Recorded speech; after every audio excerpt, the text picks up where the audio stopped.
So guys, thank you so much for joining the panel. I'm Prayank Khandelwal, founding partner of Photon Legal. I'm an engineer, patent agent, and a lawyer.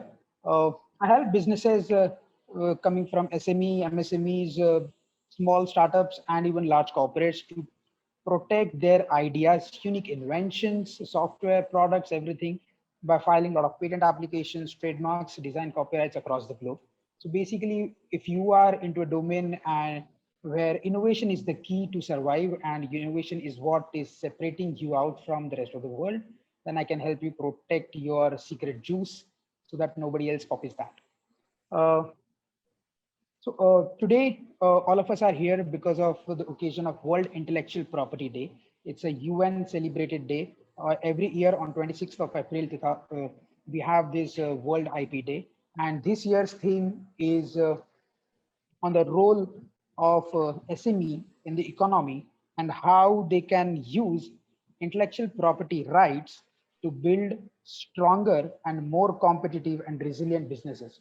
So this year, across the globe, a lot of people are having a lot of educational sessions as a part of WIPO's World Intellectual Property Day, where people are encouraging the small scale businesses and entrepreneurs to protect their rights, basically, and get enough advantage out of it to scale the business solution and make a huge contribution to the economy. In India, we have so many, we have thousands of SMEs. We have so many funds as well available to them from the government, but very few of them know about it, and very few the SMEs take enough advantage out of all the schemes which are available. Uh, so with that, today we have asked all of you to share your knowledge. So basically, in current times, everybody across the globe is suffering from the global pandemic, which we have seen. There are so many sufferings. Each day we are hearing news of there are shortage of oxygen, shortage of beds and everything. And so basically, there are so much negative thoughts going on or negative energy going on across the world and across the country. And we thought of why don't we have people who are expert from the field to talk about different facets of a startup life or an SME life, because all of them are also struggling at the moment. And if those folks who are running the businesses can take your advice, your learnings, and implement it in their lives, implement in their business to help them get prosper, to help them reach from point A to point B, that would be something interesting, and it could be one of our contribution in today's situation. So with that thought, we started to reach out to all of you, and you have been very kind enough to accept the invitation and take time out of your busy schedule today to join us on the panel. Thank you so much, Shesh, Pawan, and Ananta for accepting the invitation and being kind enough to be here. Thank you, guys. Thank you. I'll quickly start introducing all of you as well. So we have Ananta here, who believes in taking care, who believes in doing all of your maths. His philosophy is you take care of your business and I'll take care of your maths. He is the number guy here, who is right now co-founder and business head of Bloomtree Business Advisors. He's passionate uh, in his, he's passionate in following his dream of making a difference with numbers, and that's why we have Ananta here, who's helping a lot of SMEs and startups in taxes, doing indirect, direct taxes, helping them or accounting, and also providing legal as well as managemental support, whatever it requires. And one more important thing I would like to share about Ananta is on 23rd we had a speakers catch up call, and I just asked Ananta, so what's your typical day looks like? And he said, whenever I get a query, I end up responding and resolving that query the same day. And Ananta was up until 12:30 in the night solving a startup query. So that's what the passion looks like. Uh, we are very fortunate, Ananta, to have you. Your passion for the numbers and your love for the startups will truly help all of us in the panel as well as the attendees to get a lot of insights from you. Thank you so much for joining on the panel. Thanks. Second, we have Dr. Pawan Soni. Uh, who's an innovation evangelist by profession and a teacher by passion. Uh, he is founder of Inflection Point Consulting. He's offering programs on design thinking, strategic acumen, consulting skills. He's also author of the book Design Your Thinking, which is published in 2020 by one of the prestigious publishing house, Penguin Random House in India. Apart from being just a evangelist, he's also been an adjunct faculty at ISB Hyderabad, IIM Bangalore. Uh, Apart from that, Pawan has also been a columnist at Mint, Your Story, INC 42, Entrepreneur, and People Matters. Pawan is the only person here, I believe, who has been invited to 5 times to the TEDx talks, and of course, as a speaker. And he's also been featured as digital influencers of year 2020 by Your Story. Thank you so much, Pawan, for accepting the invitation. I'm sure all of us can learn a lot from you. Thank you so much. Next, we have Shesh Paplikar. Again, a different profile altogether. I mean, Shesh has been to US, but again, he's came back from the States back in 2014, thinking that in India, the startup wave, which was riding high in California, will come to India very soon. And he basically gauged that, came back to Bangalore, started the very first co-working space in Bangalore. And I believe the space was in Residency Road. Shesh? We started from Kormangla first. Okay, wow. So yeah, in Kormangla and Residency Road, there are so many other co-working facilities which Shesh owns right now. So he's a co-founder and CEO of Beehive Investec and Beehive Co-working Space. One of the important thing about Shesh to mention out is he always looks beyond the obvious and create opportunities rather than waiting for one. So as I said, he was back in the States in 2014, and he came back to India to start this wave or start this culture of having co-working spaces, having multiple companies under one roof, and helping them get funding, they get their mentorships, and all the other help, or basically the hand holding which was required by the startup ecosystem back then. So thank you so much, Shesh, for coming to India, for starting this unique concept of co-working space in the IT hub of the country.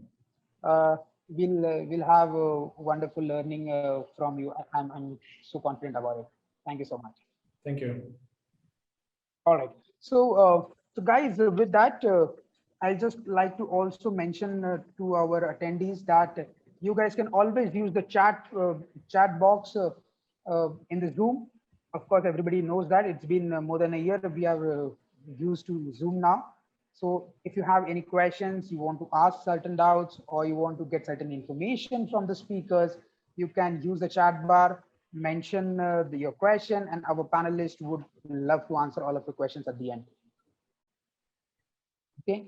All right. So with that, I believe we can and start the session. My first question would be to Shesh. I want to ask you, Shesh, the simple question. And I'm sure most of the folks who know you would also have asked you, while you were very settled in States, why did you come to India? What was your reason for coming to India? Okay, let me try to, I can give a very big answer over a drink, but I'll try to yeah, keep it short. For me, Right. I think, I think becoming an entrepreneur, I started my career as an entrepreneur like back in 2003 in my final semester. I was doing engineering in NIT Surathkal. Then I realized that I need experience, it couldn't succeed. And then when I analyzed, I realized that I need a lot more experience and connects and my own money, etc. So I went on a path where I pursued experience and also capital. So I kind of very consciously like moved to US, and also that I can earn money eventually, so that it helps me start my own thing. But as you would see, right, by the time you are like, now you cross 30, etc., then I'm like, hey, should I really go back? Should I really get into entrepreneurship? All that would come. But somewhere I think I was able to push through that. I knew always that I want to become an entrepreneur. And having grown up in India, I always felt that I can understand India and Indians much better than, I always felt as an outsider in the US, and I couldn't really understand the psyche or a mindset of a customer there, like I would understand Indians, right? I understand Indians in US were born in India, and of course Indians in India, so that's technically that is my target market in Investec as well. I'm also targeting global Indians. So I think understanding customer mindset is very important. Unless I was trying to do something super like Facebook or something that's global, which would have needed a US, for me to be in US, be in Silicon Valley, etc. For me to do something, I also am a very big fan of Paul Graham, etc. Y Combinator founder. I think quite often he says, a lot of principles you go somewhere else and implement. Don't like be there where everybody's doing stuff. Maybe some other field, some other place. So I also felt that I've learned so much from my life in US, in New York, etc., that coming back to India with a different perspective. And also the saving of US, what happens is, right, gives you a much longer runway in India, as an entrepreneur, right? Because that's very important. That you need to be able to survive through failures. You should have enough money to pull through. I don't think in US I had that. That US saving to India actually makes a difference, right? US saving to US, I didn't feel I had that. And there are plenty other reasons, but I think India was also is a land of opportunity, right? If you look at the demographics, etc.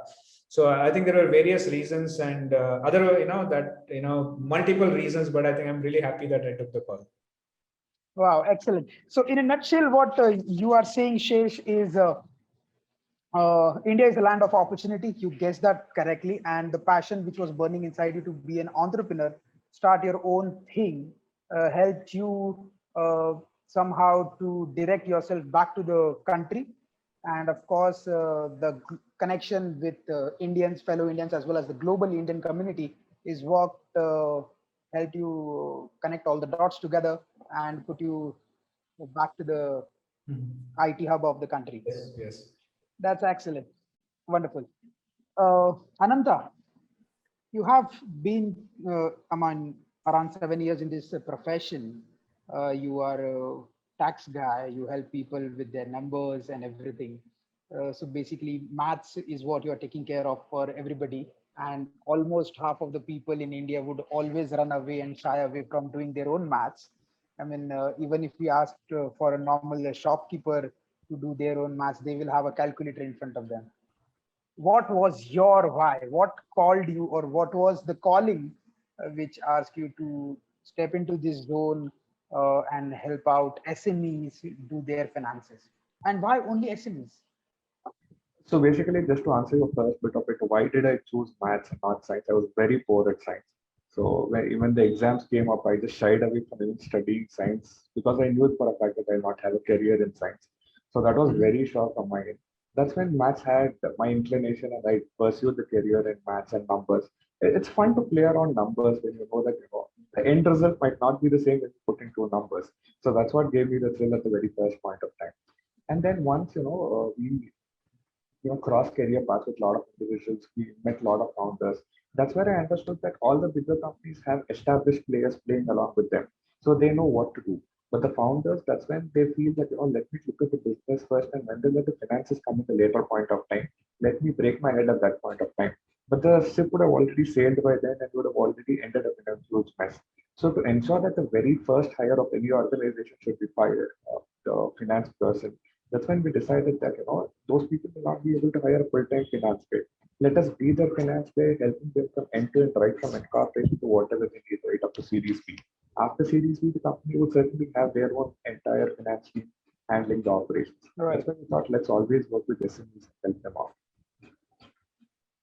Wow. So with the passion of helping out people in their numbers and taking care of their numbers, you started your way in helping out SMEs. That's great. And I'm sure all of your clients must be happy because you are the one who's always available for them around the clock, uh, helping them take care of the numbers. Excellent, Ananta, on that. Dr. Pawan, when we talk about careers in our country, you often end up with two choices. That's either engineering or science, or a medical profession. I honestly happen to choose the engineering because I did not understand all the terminologies of biology. and how that works. So I kind of moved to engineering, and as Ananda mentioned, I also had love for science and maths. But now here you are talking about design thinking. How easy it is for an Indian parent to understand the value of design thinking and innovation? And do you face any challenges, or do you foresee any challenges which might come in the future when we talk about modifying our curriculum a bit? So the first thing is that Indian parents don't have to understand design thinking; they have to understand thinking. That's more Wow. important. We are not thinking enough. Has been my Mhm. contention all this while. Second aspect is instead of blaming the education system the way it is, which has become quite fashionable, think about this for a moment. Not only the pandemic, think about that where is the child actually spending most of her time? Is it at the school or is it with the parents? Of course, with the It's with the parents. parents, isn't it? Right. Even when the schools are on, the child is spending most of the time with her parents. And hence, instead of blaming the education system or the schools of not making the child creative, the onus lies on the parents. It's not the teacher's job to make the child creative, it's the parent's job to make the child creative. And that's been the thrust all through. Now, when I talk about Indian organization, and this was also part of my PhD research, is how Indian firms Mhm. build innovation culture. There is no dearth of creativity in our country. Indians are extremely True. creative, right from ISRO all the way to the jugaad that often is seen in rural parts of India. There is no dearth of creativity. Whereas where we lack extensively is in discipline. And if we can combine creativity with discipline, and that's something that Germans and Japanese really excel at, then we become unstoppable. So design thinking is nothing but a very disciplined, systematic, human-centric way of problem solving. And I don't advocate that parents have to understand design thinking. What parents need to understand is that thinking has to be far more methodical and far more systematic than what we have been used to. We somehow think that people go through the motions and they think. And think about this for a moment, all of you, that when was the last time you had a subject in your school or college that taught you how to think? We never had any such subject, isn't it? Never. Thinking. Yeah. There was no course on thinking. There was no subject on thinking. We somehow thought that by solving problems we'll become better thinkers, but that doesn't happen all the time. And hence my advocacy, my thrust, and bit of my writing also has been on the fact that how can people become slightly more systematic thinkers? And if you can start thinking clearly from an early stage, I guess all of us will stand to benefit. That's excellent. I mean, so in a nutshell, what we should be doing is being more disciplined, being more systematic, and being more rational as well when it comes to our thinking, because almost all of them for last 1 year, of course, all the students, all the children are spending time with the parents. So all of us need to be much more disciplined when it comes to thinking, and look at things from this different perspective altogether. That's yeah. Thank you so much, Pawan, for sharing that. So that brings me to a next question to Shesh. So Shesh, now just because Pawan touched the topic of the thinking and the parents and everything, I just wanted to ask you, what were your parents thinking when you said them that I'm going to come back to India, start a co-working space, which is again first of its own kind in India, in Bangalore at least. How did they take it? Did they take it as a hurdle or challenge, or were they all supportive? Yeah, that's so the reactions were very interesting. One is see, definitely starting a co-working space was not really on my mind when I came back to India. I was my last phase of US, I was a CTO for a startup in New York City, and I was coming back to set up the development center. It was kind of falling in line with my long-term plan of coming back to India. So I had in between taken a job before becoming a founder. I kind of took a CXO level position to kind of really feel the startup thing, and I came back to India to set up the development center. So co-working just became a very incidental. After that, I was looking to start a data science company. I was in data. I am Mhm. actually have a tech background. I was in data acquisition team of Bloomberg. So I used to work in Okay. Wall Street more on the tech side, and also real estate was really, my was kind of not the best thing from everybody's point of view. Even though what I do is and has a lot more things than just real estate, per what people understand. So when I wanted to come back, I think definitely people, they were pretty shocked. My mom was like, "Why are you coming back?" Because she was to visit US, and she, with great difficulty, had got. She was a government employee, and it was very hard for her to get clearances. There were a lot of people are sabotaging all the time to prevent her Right. from getting clearance. That happens in the government. So with great difficulty, she had finally, with 3 years effort, she got, and she was so happy that she's a lecturer. She had given a party to all the lecturers that she got the US visa and everything. And then I moved back. She was like, wow, why are you coming back? I need to visit. So, and then I think, my father is generally very open. He's always been very open and supportive for us to do whatever. When I was a kid, I think I never saw any other parents talking about freedom, self-dependency. And I never used to see. I grew up in a small town, Mysore. My father was somehow, I think, very different, and used to always say, people should choose their path. You should be independent. None of my friends' parents used to say that. So that way, my father was very different. And I think so. He has always been supportive. But I think in general, I think getting into business is not something that, coming from a family background that I am, it was really not supported. Or when I say supported, see, luckily for me, I didn't have to borrow money or take anybody's. I already had enough my own saving, so nowhere I had to go for permission as such. But nobody would have really thought this is a great idea, in that sense. Leaving US, big job, and stuff like that. But I think that was about it. And since I think I also grew up because of my father in a way where I don't really ask anybody unless, and I have been independent in that sense. It was my own money. So never I had to see, I used to just update people what I'm doing, and everybody used to be curious. And, and I'm also generally a workaholic, so I don't even try to realize what people are thinking. I just keep doing what I want, So I think, and I think in a while, once maybe some kind of recognition or media or something like that, when they happen, they feel okay, is doing something interesting, so otherwise, of course, it's hard for them to Something gauge. great. Yeah. Right. So that was about it.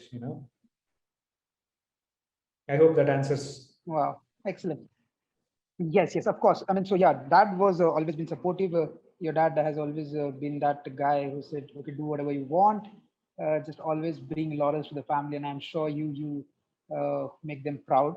But again, Shesh, not many of the startup founders or the entrepreneurs would have that much of backing when it comes to capital, and of course they will always have the trust, the passion to pursue their dreams. But again, one of the most important hurdle which everybody faces is how to raise money, where to look for money. So I guess that time they would come to Ananta to ask about, "Hey Ananta, what should I do? I have very fantastic idea, but I do not have a money. How can you help me to take care of those? Uh, is it okay to raise money? Is it okay to ask for a loan from a bank to start my company? How do you go about it, Ananta?" So basically, just to give you an example, Zerodha is the biggest inspiration one can draw in saying that you don't always need to raise funds to be successful. In the recent interviews also you would have noticed that he said that I have people willing to write a check for me even today, but I don't want money. So that's the whole idea which the founder needs to have, whether he wants to raise funds, be successful, whether he doesn't want to raise funds, be successful. It's their point and their ideology which they have to follow. There is no right or wrong in it, whether you can take an e-mudra loan, whether you can raise funds from the biggest VCs, the smallest angel investors. There's no right or wrong. It's all about your approach. What do you want to do? Whether you want to be the founder of the company holding 90% shares, or whether you want to be the biggest founder of the company holding 8%, 10% of the shares.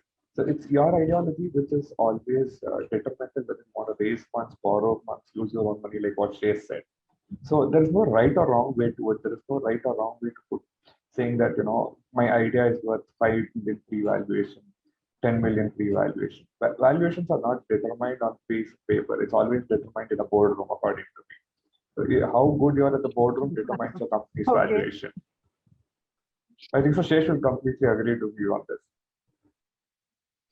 I mean, so Shesh, what Ananta is saying is valuations are always determined in the boardroom or basically in a closed room. Yeah, I mean, I think valuation is at least in initial. I mean, it has always been ability to raise capital, right? It works reverse quite Right. often. If you're able to raise 100 million, you can't have a pre-money valuation of 10 million, right? So I think it function of both, and I think I've learned that it's an art and also certain experience kind of. Now that I have the experience, I can tell people, hey, what valuation they should have.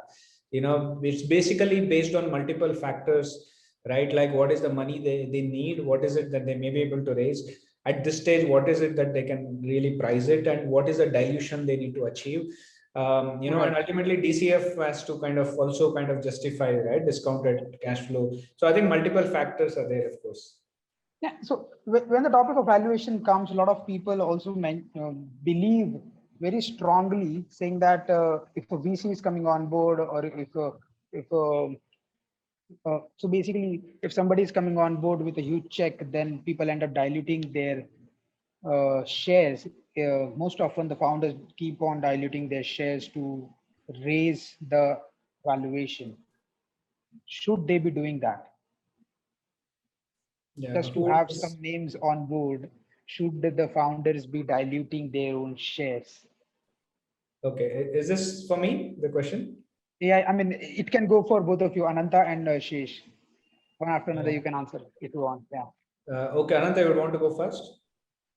So basically, it's detrimental on the factor of how soon do you want to grow or how later you want to grow. Sometimes the name itself is going to give you that entire boost so that you reach where you want to reach at 10x speed versus what you do. So it's a choice again whether you want to raise funds from a biggest VC so that you have the cover page article on your story or anything versus whether you want to do it at angel investors to ensure that you've raised funds but nobody even knows that you've raised funds. So it's a path which the founder has to Right. think what they want to do. That's what my opinion always is. Okay. And yeah, I mean, that's a good point, Renata. And see, my view, I would say more based on experience of what I'm seeing people doing and what I have done. So when I say seeing means people, most likely the audience is a lot of people in India, founders, etc., or would be founders. So either you're optimizing, see, if you're raising money, you're optimizing for growth. If you are kind of going more conservative, you're optimizing to keep more stake for yourself, and more control for yourself, right? Where do you want to optimize? I think Zerodha is one example where they didn't have to really, they kept control, and that's amazing. They have more stake, and I think if you look at the list, they are the wealthiest among everybody, more wealthy than Yeah. Jay Shekhar Sharma, etc., personally speaking. But I would say that is a rather an exception. I would suggest people not to aim for it. I have seen people fail more by raising less than by raising more. Honestly, Mm-hmm. in my view, it is okay to dilute, because I think the current reality of the market is that there is a lot of capital in the market, right? Say compared to say 90s or etc. The philosophy of building a company has changed. Now what happens is that since the resources are different, right? Now you will definitely have competitors with a lot of capital. Now in 90s you would have had competitors who are like hey, they also didn't have capital, right? Now that you have, now you need to realize, right? So if you can't go with with a handgun if the other guy is coming up with bigger guns, right? So one, it's important to understand that competitors will raise money, capital is plenty, so one has to raise capital and also fail fast, right? A lot of people trying to bootstrapping typically I would never recommend. I've seen a lot of people spend a year or two trying to just Mm-hmm. bootstrap and waste their time, and then they realize they're not going anywhere. You'd rather, what I would advise people is, hey, you know what, just go all out. In fact, I tell people, you should be like two or three co-founders, one of them is only raising money, so raise money. Now, let's say you raise Interesting. money, you did something and you're successful. Next company you want to raise less, put your own money, etc. It's a different story. If you have enough capital, right? Even Zerodha, by the way, the example is that, I was speaking with Nitin. He basically made a lot of money in 2008 crash. He had capital, right? Now, how many really had capital? He had money that he used. He didn't borrow is a different matter, but he had money, right? At the end of the day, how many have that money to, like, do you have money to put 1 crore into your business and get going is the question. Many people know they'll put 5 lakhs, 10 lakhs, and they're trying to do something. They'll spend 1 year, 2 year. And, for me, that's, you're really like, very likely not going to click if you do that. You'd rather raise something and give a fair chance to your business. That's my view. That's interesting. Thank you so much for that. In a nutshell, Shesh, you're saying that put all your money. I mean, one of the founders should be continuously raising money. Once you have enough capital, you basically can experiment a lot. You can fail fast to grow fast. That's again interesting takeaway. What I can see from your side, Shesh. Thank you so much. With this fail fast and grow fast thinking, I would like to move towards Pawan and ask about very simple question. We often say that a lot of companies, whoever is raising money is raising because of innovation, and innovation is the driving force in most of the tech startups right now. How does design thinking play a critical role when the innovations or the product or the MVPs are failing in the market? Yeah, so I think let me take this question with some data. Okay, and I was Okay. as looking at a presentation. So Mhm. let me share my screen. Okay. Since we talk of intellectual property, I thought it useful to do justice to the day and talk about intellectual property as well. So on your screen, you see this is the ranking of the world's most innovative companies. And this has been produced by BCG, Boston Consulting Group, Yeah. since 2004. They have been coming up with this ranking of the world's most innovative companies. Now, how do they come up with this ranking? So they survey close to 1,500 C-suite executives. They look at their 5-year performance in terms of returns on capital, returns on equity, net scores in terms of profitable growth, etc. And then they also weigh in terms of the most innovative companies in the peer group. What stands out in this list is number one, there is not even a single Indian company in the world's most 50 most innovative organizations. Number two, Right. there are a lot of old companies. Every column has a company which is more than a century old. Mhm. This is interesting. We often associate innovation with startup world, startup community, or the companies which are tech intensive like Google, Facebook, etc. But if you look at every single column, in column one, you have an IBM, which is more than 110-year-old company. Column two have DuPont and Siemens, which is collectively each 150-year-old company. Philips Yeah. is 150-year-old company. You have a Marriott also, which is a hotel, McDonald's, Unilever.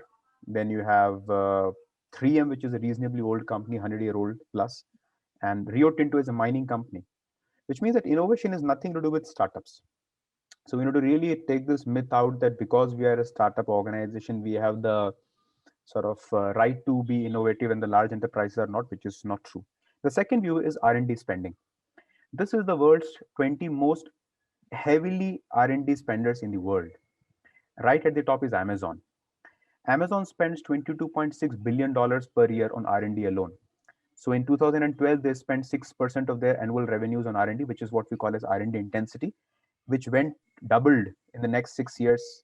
Is at 12.7%, which is to say that Amazon spent more on R&D than the large pharmaceutical company in the world. Look at the pecking order. You have Amazon, Alphabet, Volkswagen, Siemens, etc. And if you really go through this list a bit on detail, you would realize only two types of companies are there in the list, or say three: pharma, auto, and tech.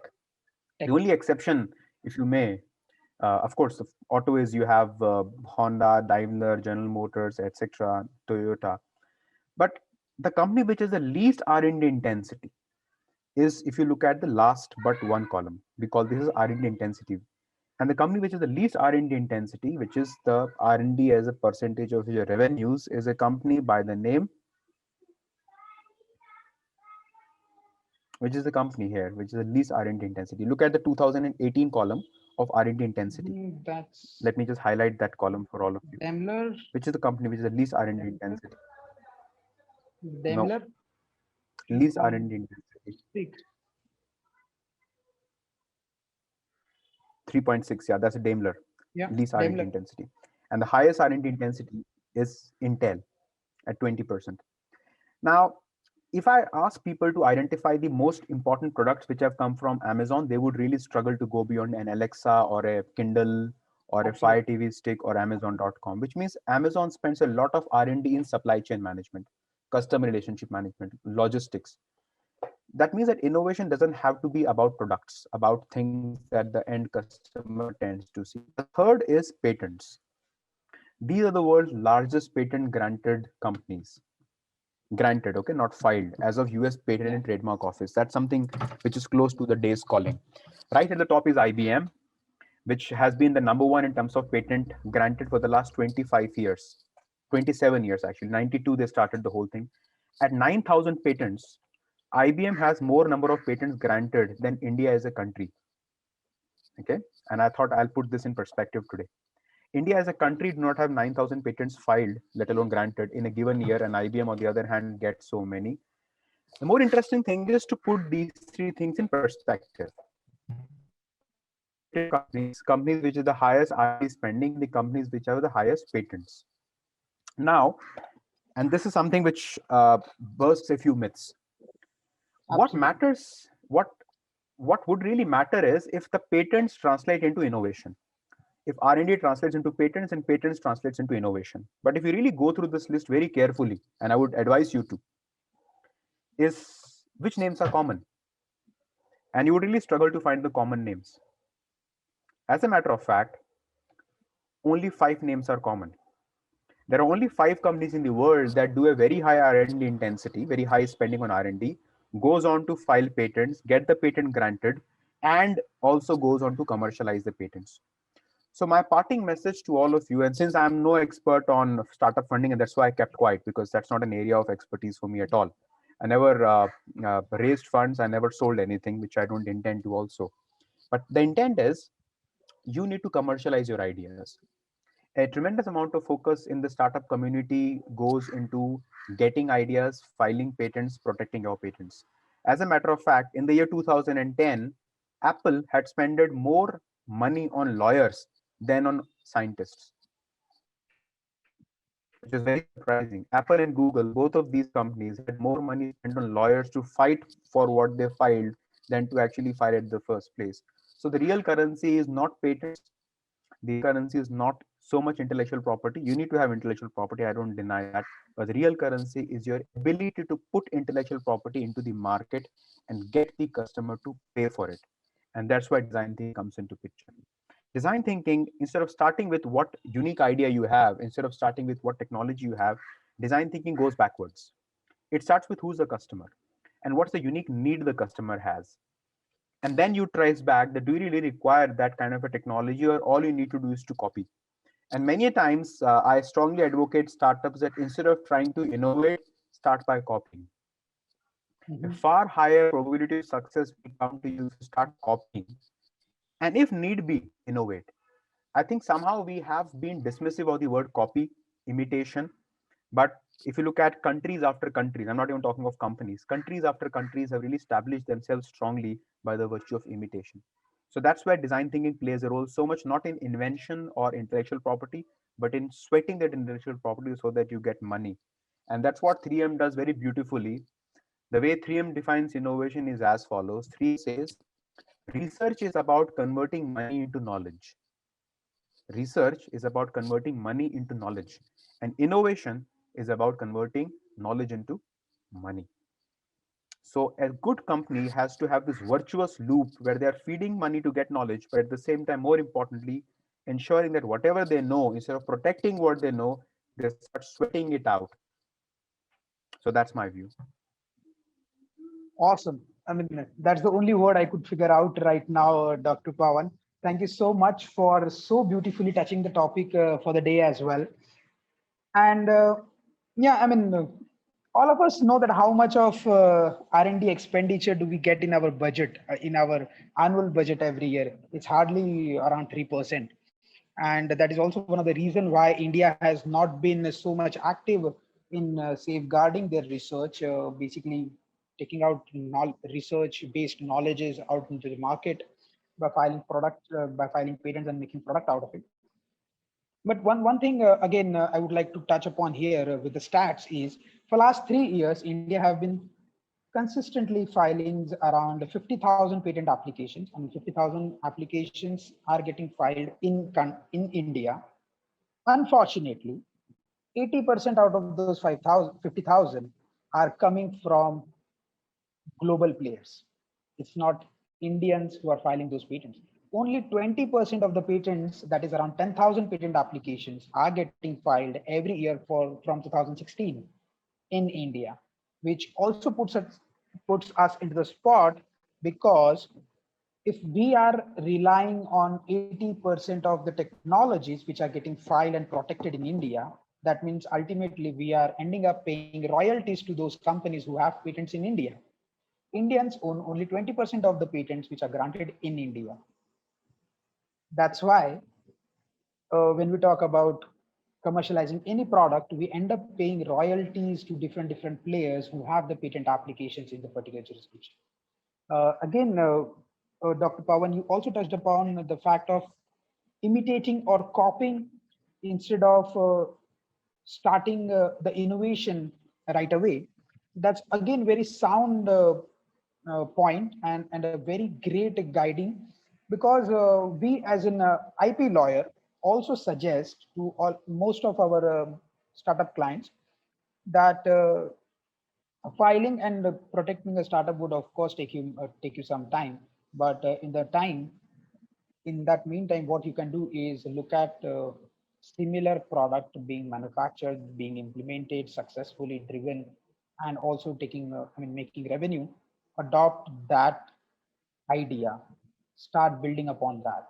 And because the patents are geographical in nature, that means if the company has filed patent only in US and they fail to file a patent in India, you are free to use the same technology in India. Nobody can stop you. So we identify all of such patents which have been filed in across the country but have not been filed in India, and give those patent applications from the specific technology to all of our startups and SME groups to help them work on that for free. Once you have those patented technology in front of you, you know how well it is being functioning in the market.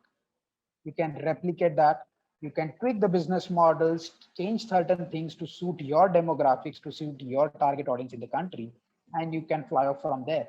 So all we need to do is identify the right technologies, then look at the players from whom we can adopt or from whom we can imitate certain things, and then move forward with our own innovation.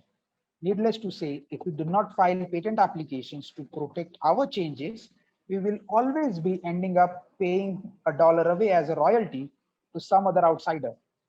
This is what has been happening in India. And why?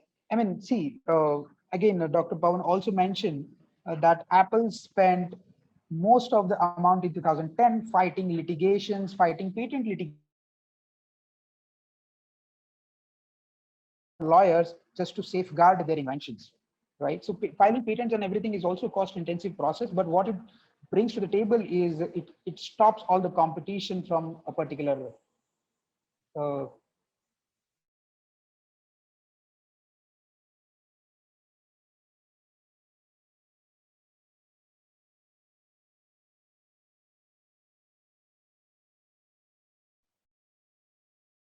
I think Prayank is has network issue, I think, right now.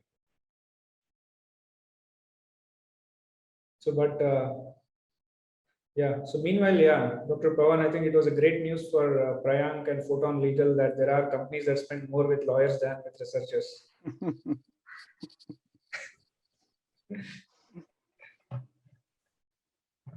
Hey, Prayank, I think yeah, we missed you. all right, I'm back. I don't know what you missed. Okay, I thought you guys had fun when I was out. Yeah, yeah. We were thinking about how you made money. Okay, all right. Okay, coming back to the point, I don't know what was the last point I said, but in a nutshell, what we want to highlight here is filing patent is important for startups and SMEs, is because once they file a patent application, they can stop the competitor enter into the same space, the same jurisdiction, right? And the patents can also help you in valuations. Ananta, would you like to touch upon the topics on how a patent can help a company to raise valuation? Most certainly, because patent is a technology which you own, and how do you define a valuation? Valuation is either defined on the basis of the idea that you have or the patent and the technology that you own. So when you own a patent and technology, it's a proven product where it helps you to increase your valuation from X to 5X or much more in that matter. So it's always detrimental to have a patent to ensure that you safeguard your valuation to an extent where nobody can touch you and say, you know what, I'm going to buy you at the text price, I'm going to buy you at the pipe price. You determine what price you want to be bought at or what price you want to raise the funds at, like Sheikh always said. So having patent, having uh, technology by your side, having granted patents is always the benefits of raising more funds at a better valuation. So that's how it adds on to your like DCF only calculates your future cash flows, but patent also ensures that you have a good backing for your DCF at the end of the day. You say that okay, this is a proven product, this is my market, I know how much revenue I can make over a period of 5 years, 7 years, extrapolate that, and then you get a decent amount of valuation to ensure that you dilute less, raise more, which a founder would absolutely love to do. Basically, you said that more the number of patents we have, more anchors we can put around the technology, which will of course help the company to raise money. Excellent point here again. Thanks, Ananta. All right, so we have doctors has a hard stop at 5. I would also ask, let's our attendees ask certain questions. I believe there are a couple of them. Somebody raised hand as well. So guys, if you have any questions to all the participants, please use Q&A forum uh, and you can ask the questions there. We will be happy to answer all of the questions as well there. Now, this is the point where I would like to open the floor for all of you. I know when I was out, you guys must be asking or talking about certain points. So why not let's have that forum live in front of me as well. So Shesh, over to you. If you want to ask any question to Ananta or Dr. Pawan. I think since I think there are only 4 or 5 minutes, right? So if I ask a question, maybe I'll just make. I think one is I think definitely would love to catch up. I think Dr. Pawan, in terms of how design thinking wise and how IP wise, etc. You are guiding companies. That'll be great to. And I would have asked it as a question. I don't know. If there is time in terms of, or maybe I think who are the top If you companies. have any specific question, we can see. Yeah, I think maybe a quick question would be, who are the example of companies whom you would guide on design thinking and innovation? Who are the right target customers for you? Sorry, sure. So I recently finished one before we started the session at 3:30. I finished one session with Flipkart, and there we are talking about Flipkart Myntra merger. So as you know, Flipkart recently acquired Myntra, and the two supply chains are very, very distinct. The product lines are very distinct, and Walmart acquired Flipkart. So now this is a very cascading effect. So when Walmart acquires Flipkart at 80% stake, they bring their own systems and processes. And Walmart is the largest company on earth, which is very well managed. Now, a company which is used to getting $600 billion of revenue per year, they want predictability. And the startup industry in India and e-commerce in particular hasn't been known for their predictability. They have not been known for running 4 years, 5 years kind of a horizon time frame. Now, where we bring design thinking onto the picture is not so much in terms of customer centricity, but in terms of assimilation of supply chains.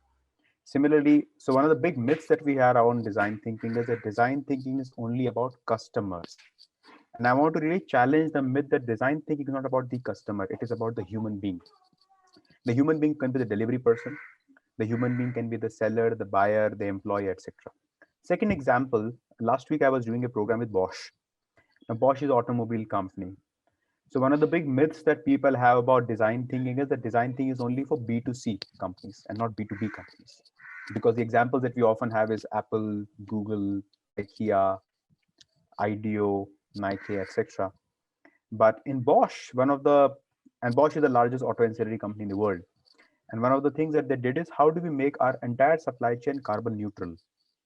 Now, making your company carbon neutral is easy. But making your entire supply chain carbon neutral is extremely difficult, because finally there is a truck which is carrying your part and the truck emits diesel. Now, how do you offset the diesel that the truck emits? So we use design thinking about those kind of complex problems also.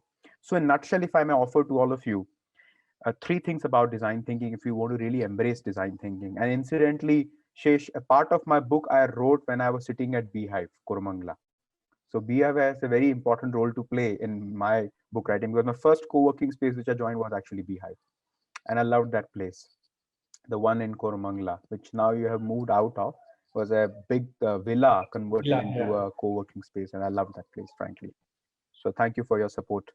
So three things which I can offer to all of you about design thinking is, the first is that if you really want to practice design thinking, you might want to put the human being at the center of the affair and redefine the customer. So for Ananta, a customer would be a founder or the founding team. So the broad definition of customer, which I always advocate, is that customer is not the one who pays money to you, but the customer is one whose problem you wish to solve. That's the customer.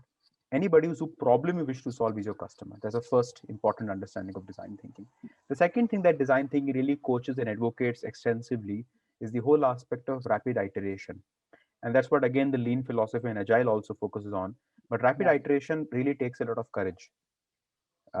Challenging what you have done and moving on to a newer edition is not trivial, because people are quite comfortable, at least in this part of the world, India, people are quite comfortable with shipping things and get on to the next thing. Second aspect. And the third core aspect about design thinking is visual thinking, visualization. And that's where we advocate that if you really want to be a good problem solver or a design thinker, learn to think with your hands. Don't think with your head. Don't think with your mouth. Think with your hands. And if you start thinking with your hands, and I would really want to invoke the soul of Thomas Alva Edison, because on this day, what we need to remember is that the one man who has had the sort of fortune of having the highest number of patents listed against his name All right. is Thomas Alva Edison, at 2,228 patents. At 2,228 patents, Thomas Alva Edison was filing a patent every week on his living life. That's the kind of intensity he had.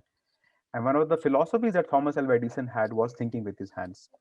So, right, quickly summarizing, the customer is the one whose problem you wish to solve. The second aspect is having rapid iteration. And the third aspect is really thinking with your hands. And that's how you can really advocate design thinking. And we've been doing a lot of programs with a lot of organizations to be able to really do so. I hope that answers your question, Shesh. Yeah, I think that was pretty cool, and I think it gives, I think, very good overview of what's happening. I think behind the scene, like Flipkart, supply chain. I think, like you rightly said, B2C, what is consumer facing is what most of us can understand where innovation is happening. I think that's why I think the examples exist, because it's easy for people to understand. But I think behind the scene, a lot of things are happening, and it's great to know that how much evolved Indian ecosystem has become, right, in the last, say, 10 years or so. And I think because of Flipkart and the kind of innovation in the back end, that's why I think so many other companies, ex-Flipkart guys are able to start and do certain things. But I think these kind of innovations are super important, and I think it throws some light on it. And definitely, I think sometime a larger session, would love to learn more. Absolutely. Thank you so much. Thank you. So Yeah, I mean, of course, a larger session would help us to get into Dr. Soni's brain and understand more on how can we implement discipline and add it to our thinking, and put humans always in the center when we are thinking with our hands. So thank you so much, Dr. Soni, for the nice piece of information, nice piece of wisdom. I'm sure all the people who are attending the session live as well as post the session, when they receive the video, they would learn a lot from you. And thank you so much for sharing your thoughts here. All right. Thank you so Uh, much. Take care then. Thank you. I'll yes. sign off, Thank you so team. much, Thank you so Dr. much for inviting me over. Bye. yeah, thank you so Yeah. much. Bye. All right. So, guys, I mean, thank you Yeah, so much, both of you yeah, as we're well, good, right? Yeah, thanks Sheikh then. and Ananta. Yes, we are good. This has been the Power Pack session.